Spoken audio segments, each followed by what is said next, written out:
Les larmes de Juliette Binoche qui ne sont peut-être pas encore tout à fait sèches. Faut-il rappeler que pendant ces années de plomb, les premières cibles du terrorisme ont été les intellectuels, les écrivains, les journalistes. Un monde que vous avez dû fuir pour survivre. Anouar Benallek, votre dernier livre, Chronique de l'Algérie amère, pose une question que je vais qualifier de tragique. Vous vous demandez comment vos concitoyens ont fini par accepter le meurtre comme quelque chose de normal, voire de moral, dites-vous. Comment on arrive à se poser une telle question à propos de son peuple? J'ai écrit ce livre parce que justement je ne trouvais pas la réponse. Moi je suis issu d'un très grand peuple, mais d'un peuple qui vit actuellement une situation indigne de lui. Et en même temps un peuple qui a eu une réaction extraordinaire, étrange en fait, durant ces 10 dernières années.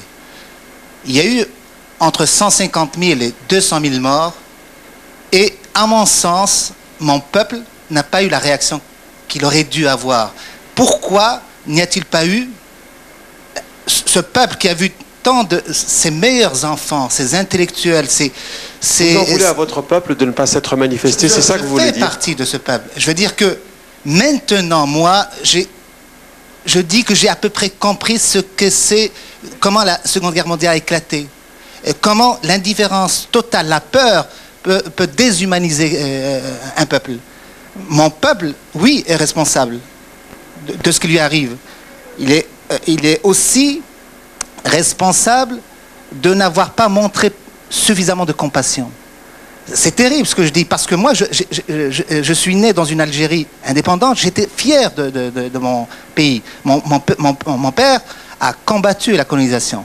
Et après l'indépendance, il nous a fait aimer et la langue arabe et la langue française, de telle sorte que moi je pensais que, voilà, nous étions partis pour quelque chose d'extraordinaire.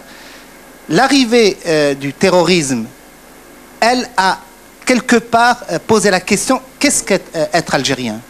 Et jusqu'à maintenant, je pense que l'Algérie n'a pas encore répondu. Elle doit construire cette réponse. L'un de vos romans, intitulé Les Amants désunis, a reçu, je crois, le prix Rachid Mimouni, du nom d'un écrivain très connu ici en France, et qui était un des opposants, lui aussi, les plus déclarés à l'obscurantisme.